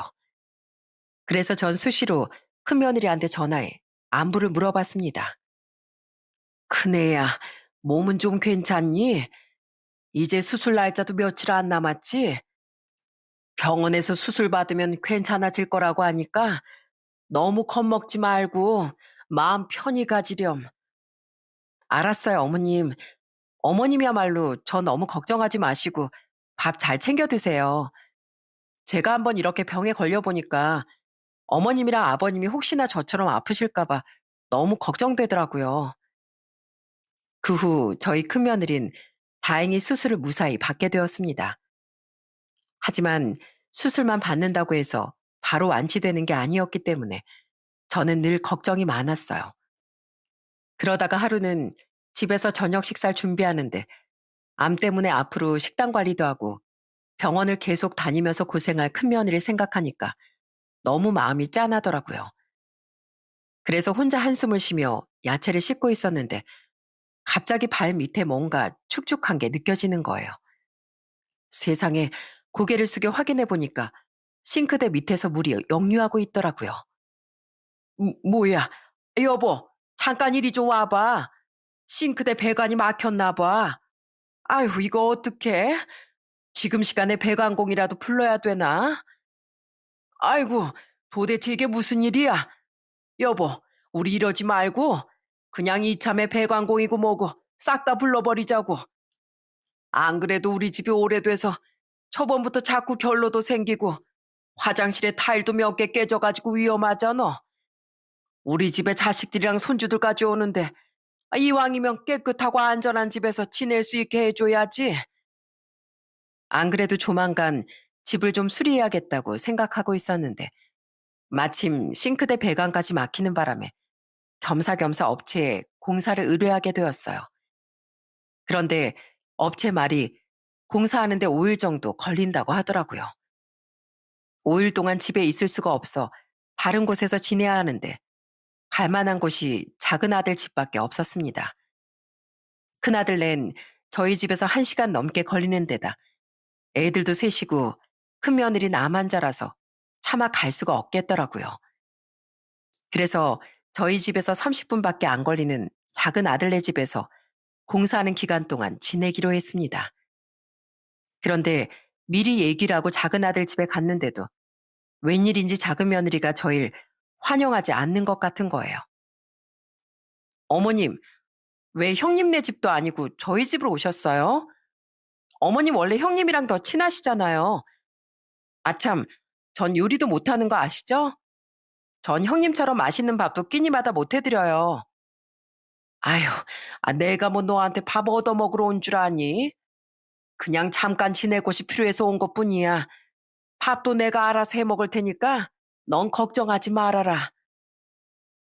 저는 괜히 저랑 남편 때문에 작은 며느리가 불편할까봐 일부러 집안일도 제가 나서서 하고 직접 장을 봐서 반찬을 만들기도 했어요. 그런데 하루는 식사를 마친 후 제가 설거지를 하니까 작은 며느리가 저한테 와서 이러는 거예요. 아휴, 어머님은 살림을 그렇게 오래 하셨으면서 왜 그렇게 설거지를 느리게 하세요? 그리고 세제를 그렇게 많이 쓰시면 어떡해요? 너희 살림이니까 내가 그릇을 더 깨끗하게 씻으려고 좀 꼼꼼히 설거지를 하고 있었지. 근데 나 세제 많이 안 썼다. 세제를 그렇게 많이 안 써도 깨끗하게 설거지하는 방법이 다 있는 거야. 그런데 작은 며느린 빨래 같은 것도 꼭 같이 안 빨고 자기네 옷만 먼저 빤 다음 저랑 남편 건 저보고 알아서 빨라고 하는 거예요. 조금 서운하긴 했지만 작은 며느리 나름의 살림 방식이 있어서 그런 걸 테니 이해하려고 했습니다. 그런데 하루는 제가 저녁에 큰며느리가 걱정돼 큰며느리한테 전화를 건 적이 있었어요. 그런데 제가 통화를 마치고 나니까 거실에 있던 작은 며느리가 저한테 막 짜증을 내는 거예요. 어머님, 저 지금 TV 보고 있는 거 모르셨어요? 어머님이 거실에서 큰 소리로 통화하시는 바람에 저 드라마 내용도 제대로 못 봤잖아요. 그렇게 형님이랑 통화하고 싶으시면 밖에 나가서 통화하시던가요. 그러자 방금 씻고 나온 저희 아들이 그 얘기를 듣고 며느리한테 크게 화를 내기 시작하더군요. 당신 그게 지금 우리 어머니한테 무슨 말버릇이야? 우리 어머니가 형수님 걱정돼서 전화한다는데 왜 전화를 나가서 하라 마라 난리냐고? 그러는 당신이나 형수님한테 안부 전화 한 통이라도 해봐. 당신이 형수님이 걱정되지도 않아? 가족들 전부 다 형님만 걱정하느라 전전긍긍하는데 나까지 오버할 필요 없잖아. 그리고 여긴 어머님 댁이 아니고 우리 집이야. 그러니까 규칙은 내가 정하는 거라고. 저는 작은 며느리가 왜 저한테 저러는지 이해를 할 수가 없더라고요. 그런데 또 하루는 저희 손주가 퇴근하고 며느리한테 장난감을 들고 가 놀아달라고 하니까 며느리가 짜증을 내면서 이러는 거예요. 엄만 방금 전까지 일하고 왔잖아. 그러니까 엄마한테 이러지 말고 가서 할머니랑 놀아. 한가하게 쉬고 계시는 너희 할머니한테 가서 놀아달라고 하라고.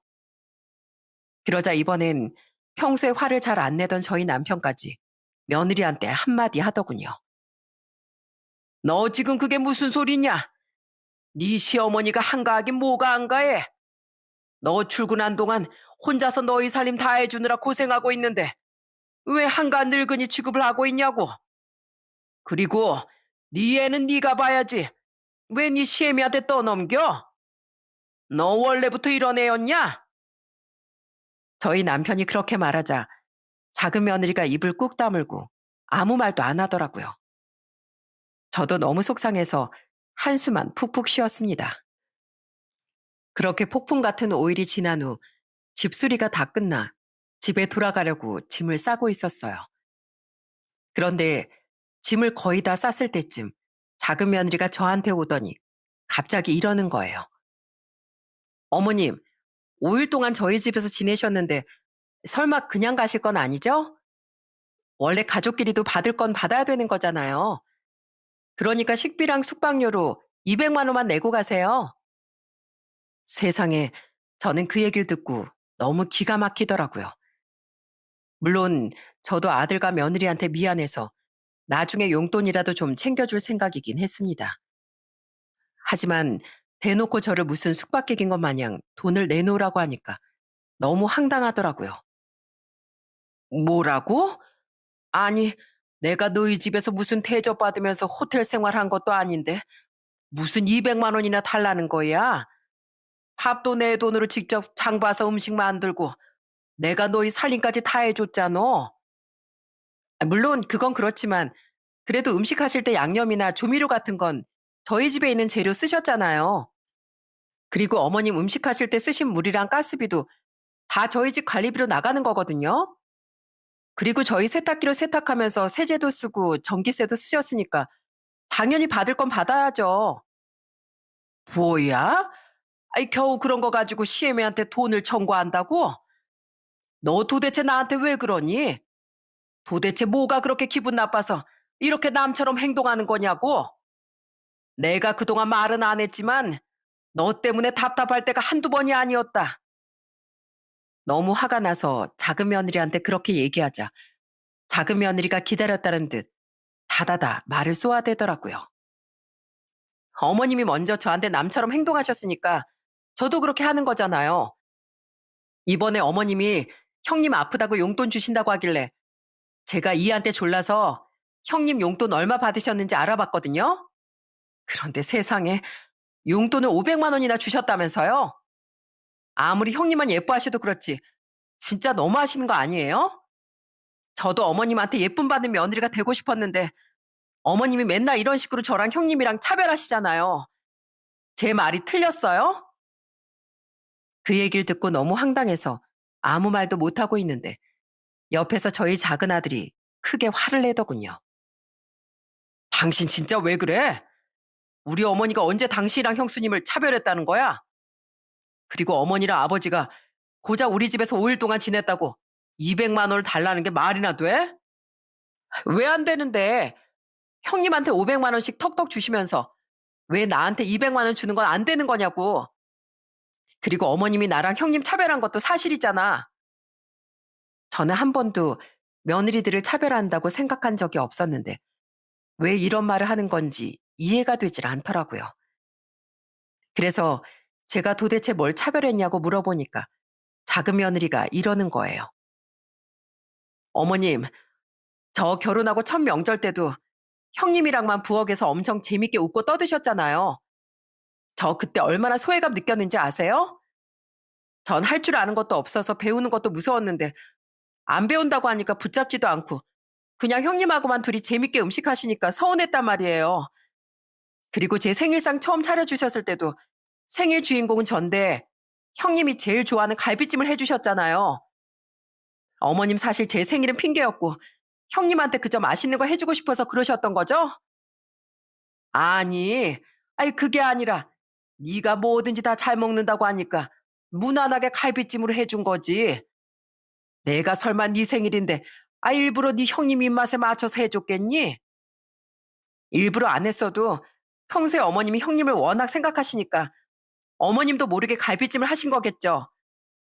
그리고 어머님은 저랑 형님한테 옷도 똑같이 사주셔 놓고선 형님한테만 그 옷 아까워하지 말고 잘 입고 다니라고 말씀하셨잖아요. 그때 형님은 옷도 안 사고 맨날 후줄근한 옷만 입고 다니는데 저 혼자 사치하는 여자 된 것 같아서 얼마나 기분 나빴는 줄 아세요? 그리고 제가 형님보다 잘난 게 하나라도 있어 보고 싶어서 아버님 생신 때 용돈도 일부러 더 많이 드렸는데 어떻게 그때마저도 형님이랑 똑같이 칭찬하실 수가 있어요? 아유, 그때 네 형님 내가 형편이 많이 안 좋아서 그랬던 거야. 그렇다고 내가 그 자리에서 네가 준 용돈이 더 좋다고 얘기하면 네 형님이 속상해하지 않겠니? 그럼 저는요? 저도 속상했거든요. 그리고 솔직히 유방암 그거 별것도 아닌데 형님이 유방암 걸렸다고 하니까 가족들 모두 형님만 신경 쓰잖아요. 형님만 아픈 게 아니라 저도 아프거든요. 저도 일하느라 피곤하고 감기 몸살 걸린 상태에서도 5일 동안 어머님 모신 거란 말이에요. 그런데 저한테 그깟 200만 원도 못 주세요? 어머님 저 싫어하시는 거죠? 그러니까 그러시는 거잖아요. 내가 무슨 널 싫어한다고 그래. 아니, 넌 무슨 오해를 그렇게 많이 하고 있는 거니? 저 싫어하시는 거 맞잖아요. 저는요, 저희 엄마가 저 29살 때 돌아가셔서 엄마가 늘 그리웠어요. 그래서 결혼하면 시어머니랑 친모녀처럼 사이좋게 지내는 며느리가 되고 싶었는데 이미 형님이 그 자리를 차지하고 있었단 말이에요. 그래서 제가 얼마나 속상했는지 어머님이 아시냐고요. 작은 며느리가 그렇게 말하면서 서럽게 펑펑 울더라고요. 저는 그 모습을 보고 화가 나긴커녕 오히려 가슴이 너무 아팠습니다. 안사돈이 돌아가신 후 엄마의 정이 그리워서 저랑 친하게 지내고 싶었는데 제가 큰며느리랑 더 친한 것 같아 그게 시샘이 많이 났었나 봐요. 그 모습이 안쓰러웠던 전 화 한마디 내지 않고 조용히 며느리를 꼭 안아줬어요. 그러자 며느리가 깜짝 놀라 이러더라고요. 어머님, 지금 저 안아주신 거예요? 제가 이렇게 어머님한테 심한 말을 많이 했는데 저한테 화 안 내세요? 아이고, 이 불쌍한 거. 아, 내가 너한테 화를 내긴 왜 냈니? 시애미의 사랑이 고파서 그랬다는데 널 섭섭하게 한 내가 오히려 너한테 사과를 해야지. 난 너랑 우리 큰애랑 똑같이 좋아하고 예뻐하는데 아무래도 네가 보기엔 내가 편애를 하는 것처럼 보였나 보다. 그런데 난 절대로 널 미워하거나 일부러 멀리한 거 아니란다. 그냥 시집살이 시키는 시어머니가 되고 싶지 않아서 최대한 널 편하게 해주려고 한 거였고 네가 마음 가는 대로 행동할 수 있게 해주고 싶어서 그랬어. 뭐라고요? 그럼 저랑 친해지기 싫어서 음식 같은 것도 안 시키신 게 아니라 제가 힘들어할까 봐 원래 잘하는 형님이랑 하신 거예요? 그럼 당연하지. 그래서 내가 너한테 매번 선택지를 주지 않았니? 그런데 네가 매번 안 한다고 하길래 나도 굳이 너한테 스트레스 주고 싶지 않아서 더 얘기 안 했던 거야. 그리고 너희 형님이 너희에 비해서 형편이 안 좋다 보니까 괜히 주눅 들고 그럴까 봐 일부러 똑같이 칭찬하고 그랬다. 그런데 지금 생각해 보니까 나도 모르게 네 앞에서 너희 형님 걱정을 너무 많이 했던 것 같구나. 그게 그렇게 서운했다고 하니 내가 정말 미안하다. 그럼 왜 저 우리 하준이 낳았을 때 어머님이 아니라 형님한테 육아 배우라고 하셨어요? 전 형님이 맨날 어머님이랑 붙어 다니는 것처럼 어머님한테 꼭 붙어서 이것저것 많이 배우고 싶었단 말이에요. 저 그때도 얼마나 서운했는지 아세요? 아유, 그건 내가 주변에서 들어보니까 요즘 젊은 며느리들은 시어머니가 육아에 너무 간섭하면 싫어한다고 하더라고. 그리고 내가 그때 말했던 것처럼 난 자식을 키운 지 너무 오래되기도 했고 아무래도 최근에 애들 키워본 너희 형님이 너한테 더 도움이 될 거라고 생각해서 그랬어. 그런데 네가 육아 핑계로 나한테 그렇게 붙어 있고 싶었는 줄은 정말 몰랐구나. 내가 그 마음 알아주지 못해서 정말 미안하다. 제가 그렇게 말하자 저희 작은 며느리가 바닥에 주저앉아 펑펑 울기 시작하더라고요. 그러더니 고개를 푹 숙이고 저한테 이러는 거예요. 어머님, 제가 다 잘못했어요. 전 여태까지 어머님이 절 미워하고 형님만 예뻐하는 줄 알았는데 지금 보니까 그게 아니었나 봐요. 오히려 어머님은 제가 사소한 걸로 기분 나빠하거나 불편해할까 봐 저를 더 배려해 주셨던 건데 제가 너무 속이 좁아서 그 마음을 알지 못했어요. 어머님이랑 엄마랑 딸처럼 지내고 싶은 마음에 제가 그동안 너무 철없이 굴었나 봐요. 아니다. 아니, 나야말로 며느리가 뭘 원하는지도 모르고 배려한답시고 오히려 속상하게 한 게 후회되는구나. 나 정말로 네가 여태까지 했던 행동들 하나도 기분 나쁘지 않으니까 너무 걱정하지 말어. 어머님, 전 어머님이 이렇게 마음이 넓으신 분인 줄도 모르고 정말 말도 안 되는 짓거리를 했어요. 세상에, 집 수리하느라 저희 집에서 잠깐 지내시는데 돈이나 달라고 하고 전 진짜 한심한 며느리예요. 그런데 어머님, 저 200만 원 달라고 한 거 그냥 홧김에 얘기한 거예요. 저 진짜 그 돈 받을 생각 없었어요. 어머님이 절 미워하시는 게 아닌 줄 진작에 알았으면 5일 동안 어머님한테 틱틱거리지 말고 이번 기회에 어머님 옆에 꼭 붙어서 지낼 걸 그랬나 봐요. 저는 그렇게 말하는 며느리의 등을 토닥여주며 이렇게 얘기했습니다. 아휴, 아이 그래서 5일이 그냥 그렇게 지나가 버린 게 아쉬워 죽겠어? 그럼 내가 하루 더 있다가 할까? 네? 정말요? 정말 그러실 거예요? 네가 나랑 꼭 붙어서 같이 있고 싶었다며. 우리 예쁜 며느리가 그렇게 하고 싶다는데 당연히 내가 그렇게 해줘야지. 그나저나 오늘 어차피 주말인데 너희 형님네도 여기로 오라고 할까? 내가 보니까 네가 너희 형님한테도 할 말이 많을 것 같은데 오늘 아예 다 같이 있을 때 하고 싶은 말 다 하고 마음속에 있는 거 다 풀어보렴. 어머님, 감사해요. 이렇게 못난 저 미워하지도 않으시고 제 옆에 있어주겠다고 하셔서 정말 감사해요. 제가 앞으로 어머님한테 더 잘할게요. 그렇게 그날 큰아들한테도 전화를 해서 다 같이 술 한잔하게 작은 아들 집으로 오라고 했습니다. 그런데 큰 며느리가 오자마자 바로 작은 며느리한테 이러는 거예요. 동서, 미안해. 원래는 어머님 댁 수리하는 동안 내가 우리 집에서 모셨어 하는데 내가 몸이 안 좋다 보니까 어머님이 동서한테 부탁하셨나 봐. 이런 건 원래 큰 며느리가 해야 하는 건데 나 대신 큰 며느리 역할을 해줘서 정말 고마워. 그런데 그때 갑자기 작은 며느리가 눈물을 또 뚝뚝 흘리면서 이러는 거예요. 형님, 형님은 몸도 아픈 사람이 무슨 그런 걸 미안해하고 고마워하세요. 저도 똑같이 며느리인데 어머님이랑 아버님이 갈 데가 없다고 하시면 당연히 제가 모실 수도 있는 거죠. 그래도 동서도 직장 다니느라 피곤할 텐데 괜히 불편할까 봐 미안해서 그렇지. 물론 우리 어머님, 아버님이 사람 불편하게 하시는 분들은 아니지만 그래도 걱정되더라고. 형님, 제가 아무리 직장 다니느라 피곤해도 아픈 형님만 하겠어요. 저요, 솔직히 유방암 그거 별거 아닌 줄 알았어요. 유방암 초기인 수술하면 거의 낫는다길래 그냥 이름만 암이지 단순한 병인 줄 알았단 말이에요. 그런데 제가 아까 전에 검색해 보니까 유방암도 엄청 무서운 거더라고요. 치료가 잘 되는 대신 재발도 잘하고 유방암 때문에 세상 떠나는 사람들도 있대요. 그런데 전 그런 형님한테 안부 전화도 한 통 안 하고 정말 못된 사람이에요. 아유, 괜찮아. 동서 말대로 이거 그렇게 큰 병 아니야. 나 수술도 무사히 받았고 병원에서 치료하면서 계속 괜찮아지고 있거든. 그러니까 이렇게 동서네 집에 저녁도 먹으러 올 수 있었지. 거짓말하지 마세요.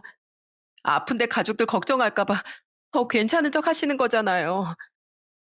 저 솔직히 여태까지 형님 미워했는데 오늘 얼마나 후회했는지 몰라요.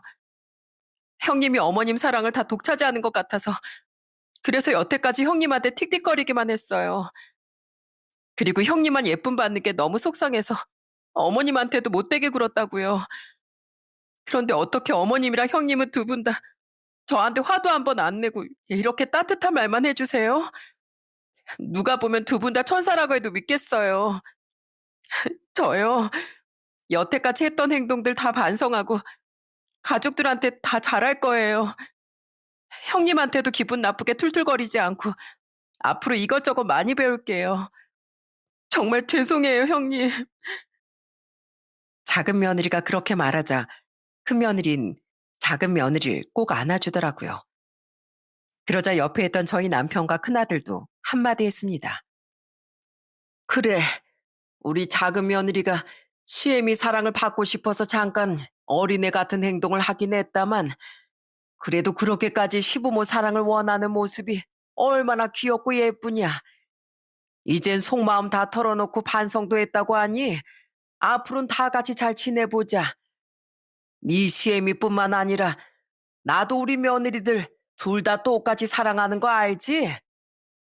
그래요, 재수 씨. 재수 씨도 소중한 우리 가족인데 왜 우리 가족이 재수 씨만 미워하겠어요?